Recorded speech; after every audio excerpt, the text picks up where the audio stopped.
In 30 years of practice, after seeing thousands upon thousands of men, one pattern still bothers me more than almost anything else. The men who came to me in crisis almost never came without warning. The warning was there. It just was not painful enough to get their attention. Not dramatic enough to interrupt their day. Not obvious enough to scare them into action. There was no movie scene chest pain. No collapse in the driveway. No moment where the body politely said, "Sir, something serious is developing. Please stop what you're doing." Instead, there were numbers, quiet numbers, ordinary numbers, numbers that had been drifting the wrong way for years while life stayed busy enough to make ignoring them easy. That is what keeps me up at night. Because most of the men who ended up with a heart attack, a stroke, significant kidney decline, diabetes complications, or advanced fatty liver disease were not betrayed by a body that gave them no warning. They were betrayed by a system that never taught them what to watch. I'm Dr. Adrian, and if you are a man over 45, I need you to hear me very clearly. Your body has probably been sending signals for years, maybe a decade, not with pain, not with drama, not with anything obvious enough to stop you at the sink or at the steering wheel and say, something is wrong. It has been sending numbers, quiet, invisible numbers, numbers that can be measured with a basic blood draw and a device you can buy at a pharmacy. And today I'm going to show you the 6 numbers that tell the real story of what is happening inside you. I call them your body's dashboard. Every pilot checks the dashboard before takeoff. Every engineer checks the gauges before running a machine under stress. Every serious operator watches the numbers before something breaks. And yet most men over 45 go years, sometimes entire decades, without checking the 6 numbers that quietly tell the story of their heart, kidneys, metabolism, arteries, and liver. That has to change, and I need you to stay with me until the end, because there is one specific mistake that makes all 6 of these numbers almost useless even if you check them. One mistake, one pattern, and it ruins more good intentions than almost anything else in preventive medicine. I'll tell you exactly what it is in the second half of this video. But first, I want you to understand what is actually possible if you catch these numbers early. I have seen men in their 50s pull themselves out of prediabetes before it hardened into full disease. I have seen early kidney decline stabilize because someone finally found it before the damage got too far. I have seen blood pressure come down before it thickened the heart any further. I have seen liver enzymes normalize because someone finally understood what their body had been trying to say. Not because they were lucky, not because they had elite genetics, not because they discovered some miracle supplement, because they checked the right numbers at the right time and acted while the story was still changeable. That is the word I want in your mind today. Changeable. Because a lot of damage is silent, but a surprising amount of it is still changeable when you find it early enough. So let's get into it. Number 1 on your dashboard, blood pressure. People call it the silent killer all the time. But most people do not really understand why that phrase is so accurate. It is not silent in a dramatic, poetic sense. It is silent because your artery walls do not come with an alarm system for pressure. You do not feel 150/95 the way you feel a toothache. You do not feel 160/100 the way you feel a pulled muscle. You wake up, you have coffee, you answer messages, you go to work, you feel normal, and meanwhile, every single heartbeat is driving more force into your arteries, your kidneys, and the delicate vessels in your brain than those structures were designed to tolerate year after year. Think of a hose under too much pressure. Not for one afternoon. For years, the material stiffens. The weak points worsen. The structure ages faster than it should. Your arteries behave the same way. They are supposed to be flexible. They are meant to expand and recoil. They are designed to buffer pressure. But chronic high blood pressure slowly changes that system. And once that process gets far enough, you do not just have a blood pressure problem. You now have a body where the damage from high pressure is helping create the next disease. That is the part people miss. High blood pressure does not usually create one dramatic event out of nowhere. It builds conditions. It pushes the heart to pump against more resistance. It strains the kidneys. It accelerates arterial stiffness. It raises stroke risk. It remodels the left ventricle. It makes the whole cardiovascular system age faster. And most of that happens without symptoms. I remember a man named Marcus. 58, construction manager, strong guy, worked hard, never thought of himself as sick. He came in for a routine insurance physical, almost as an inconvenience. His blood pressure was 162/98. He actually laughed a little when I showed him the reading, said he felt fantastic, said it had to be stress, said he had no symptoms, and he meant it. But when we looked deeper, his heart told a different story. We found early thickening of the left ventricle wall. That means his heart had already been adapting to years of elevated pressure. Not last month, not a rough week, years. That is what high blood pressure does. It changes the structure before it changes how you feel. So here is what you do. Buy a home monitor, not next year, now. It does not need to be expensive. Check your blood pressure in the morning, before coffee, before food, before activity. Sit quietly for 5 minutes first. Take 2 readings 1 minute apart. Write both down. Do not obsess over a single number. You are looking for patterns. Your target is around 120/80. If you are consistently above 135/85 at home, that deserves a conversation with your doctor soon. Not eventually. Soon. Because blood pressure is one of the most controllable major risk factors in medicine, and it is one of the most ignored simply because it doesn't hurt. Now number 2 on your dashboard. Resting heart rate. This one surprises people, because almost no one grows up being taught that resting heart rate matters. They know weight matters, maybe cholesterol, maybe blood sugar if diabetes runs in the family. But resting heart rate? Most men never think about it. That is a mistake. Because resting heart rate is one of the simplest windows into how hard your cardiovascular system is working even when you are doing absolutely nothing. A healthy resting heart rate is often somewhere between 50 and 70 beats per minute. Athletes sometimes run lower. But when I see men consistently sitting in the 80s, upper 80s, or 90s, I pay attention.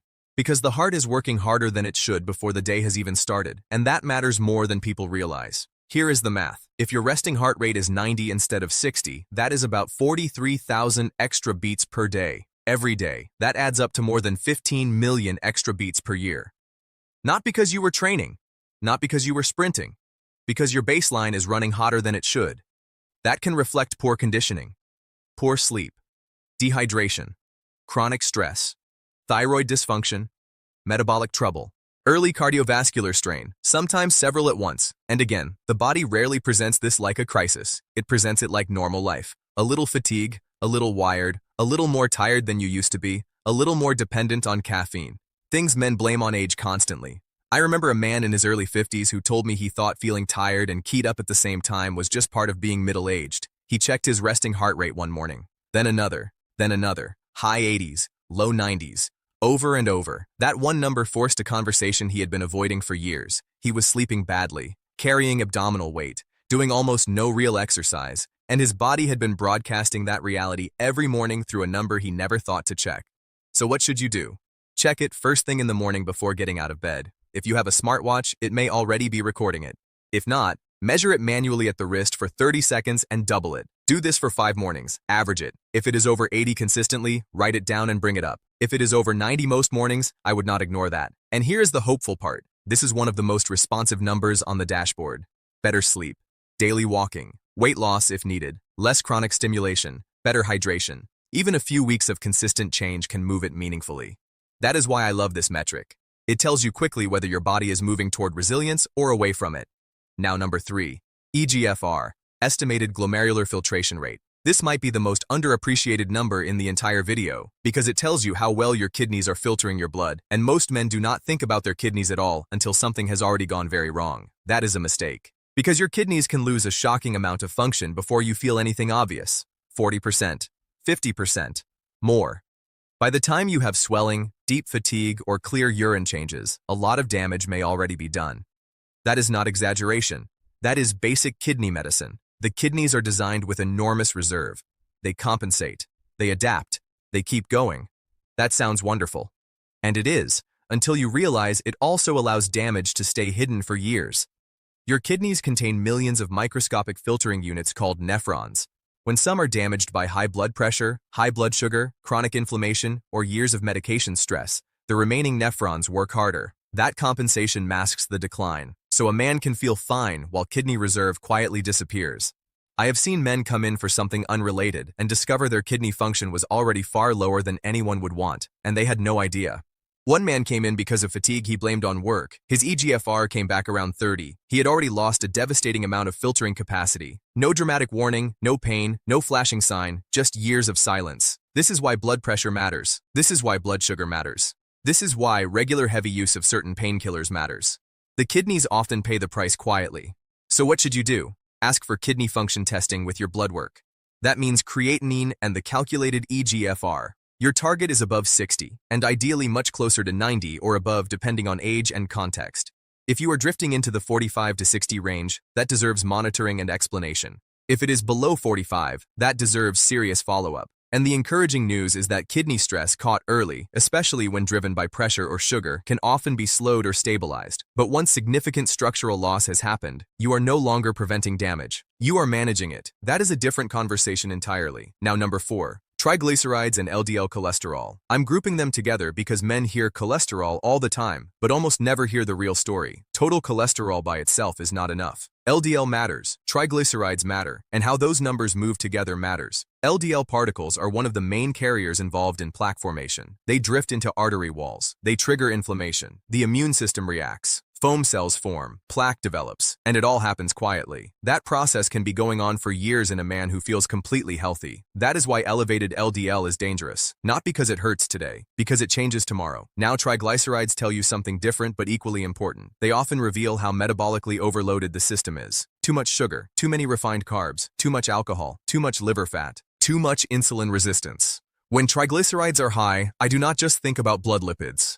I think about the liver, the pancreas, the way the body is handling fuel. And many men are stunned when they learn that their triglycerides are not mainly a fat problem. They are often a sugar processing problem. The liver takes excess sugar and turns it into fat. That fat travels as triglycerides. That is why I have seen triglycerides fall dramatically when men cut sugary drinks, stop late-night snacking, and reduce refined starches. No miracle. Just the body finally being given less metabolic overload. LDL is trickier, more stubborn, more structural. If LDL is elevated, especially with other risk factors, that deserves serious attention. Because LDL does not feel like anything while it is building risk. A man can feel normal for years while plaque quietly develops. And when a plaque finally becomes unstable and ruptures, that is when the emergency happens. Not because something appeared that day, because something had been building for years. So get a fasting lipid panel. Fast 9 to 12 hours beforehand for the cleanest reading. Triglycerides above 150 deserve attention. LDL above 100 deserves a real discussion depending on your total risk picture. And if those numbers are high, do not ask only, do I need a pill? Ask, what pattern is driving this? That is the better question.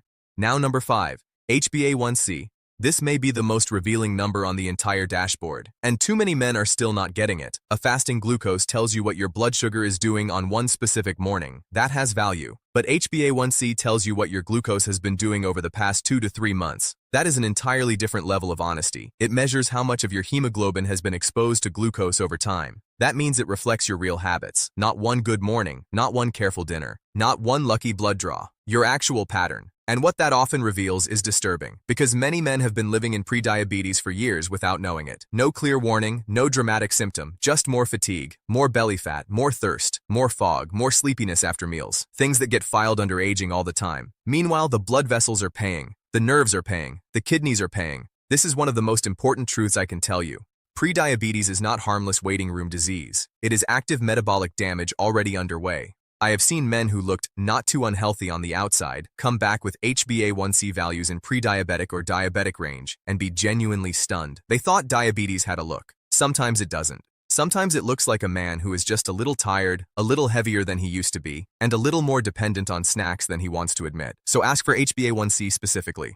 Below 5.7% is the target. Between 5.7 and 6.4 is pre-diabetes. 6.5 and above is diabetes. And this is one of the numbers I have seen improve dramatically when men make the right changes early. Less sugar, less refined starch, more walking, especially after meals. Better sleep, more muscle activity, less abdominal fat. That all shows up here. That is why HbA1c matters. It is honest in a way many tests are not. Now number 6, ALT and AST, your liver enzymes. This is the number almost no one expects to see on a body dashboard. And that is exactly why it belongs here. Because your liver is not a background organ doing vague cleanup work. It is metabolic headquarters. It regulates blood sugar between meals. It helps manage fats. It processes hormones. It handles toxins and medications. And when the liver becomes inflamed or fills with fat, the consequences spread far beyond the liver itself. ALT and AST are enzymes that leak into the bloodstream when liver cells are stressed or damaged. And one of the most common problems we catch this way in men over 45 is fatty liver disease. Now here is the dangerous part. Fatty liver often causes no symptoms early on. No dramatic pain, no obvious distress, no clear sign that a major metabolic organ is under pressure. Just quiet underperformance while the system gets more inflamed, less efficient, and harder to stabilize. The same man with rising triglycerides, creeping blood sugar, increasing waist size, more fatigue, and more brain fog may also have liver enzymes drifting upward. But because no one connected the dots, the whole pattern gets missed. I have seen men blame aging for symptoms that were really the downstream effects of metabolic overload, with the liver sitting right in the center of the story. That is why ALT and AST belong on this dashboard. Because if the liver is struggling, the whole metabolic conversation becomes harder. So ask for liver enzymes with your annual blood work. In many labs, normal is under 40, though ranges vary. If they are elevated, do not panic. But do take it seriously, because fatty liver caught early is often one of the most reversible conditions in medicine. That is real good news. Now I need to tell you the mistake that makes all 6 of these numbers nearly meaningless even if you know them. The mistake is this: you never actually check them. That is it. That is the mistake. Men watch a video like this. They feel motivated, maybe even shaken up a little. They mean to schedule blood work. They mean to buy the home monitor. They mean to look at the resting heart rate on the watch they already wear. Then life gets busy. This week becomes next month becomes next year, and the numbers stay unknown. I want to say this as clearly as I can. Knowing these metrics exist does not protect you. Intending to get them checked does not protect you. The actual test protects you. The actual number on the actual page. The actual reading from the actual machine. The actual conversation with your doctor. That is what changes outcomes. I have seen men who could talk about health all day still get blindsided by preventable disease because they never translated information into action. Information without action is just entertainment. So here's exactly what I want you to do before this week is over. First, schedule blood work, a comprehensive metabolic panel, a lipid panel, an HbA1c, 1 appointment, 1 blood draw. That gives you 5 of the 6 numbers. Second, buy a home blood pressure monitor and use it 7 mornings in a row, before coffee, after sitting quietly for 5 minutes. Write the readings down. Third, check your resting heart rate over the last week. If you have a smartwatch, it may already be there. If you don't, measure it manually for several mornings. Fourth, tell someone you are doing this: your wife, your brother, a close friend, your doctor. Say it out loud, because once a plan becomes real enough to say, it becomes much harder to postpone. And let me leave you with this. If the check engine light came on in your car, you would not wait until the engine seized before taking it seriously. That would be irrational. But your body often does not even give you a check engine light in the form of symptoms. The dashboard I've given you today is the closest thing you have. 6 numbers, a simple blood draw, a home monitor, a pulse count. That is the dashboard. That is the warning system. And the distance between where you are right now and where a true health crisis begins is often years, sometimes a decade. That gap is your opportunity. Inside that gap, the interventions are often straightforward. Walk more, sleep better, reduce added sugar, treat the pressure, lose weight if needed. Change direction while change is still simple. Because once the crisis arrives, modern medicine gets very good at rescue. But the years before the crisis, that is where you save yourself. Know your numbers. Track them every year. Watch the direction, not just whether they fall in range one lucky day. And if any of them begin drifting the wrong way, treat that as the signal it is. Act while acting is still simple. That is what men who do well long-term almost always have in common. Not perfect genetics, not perfect discipline, better timing. They paid attention early. They checked the dashboard before the engine started smoking. And because they did, the future stayed changeable. You have the 6 numbers now. Use them.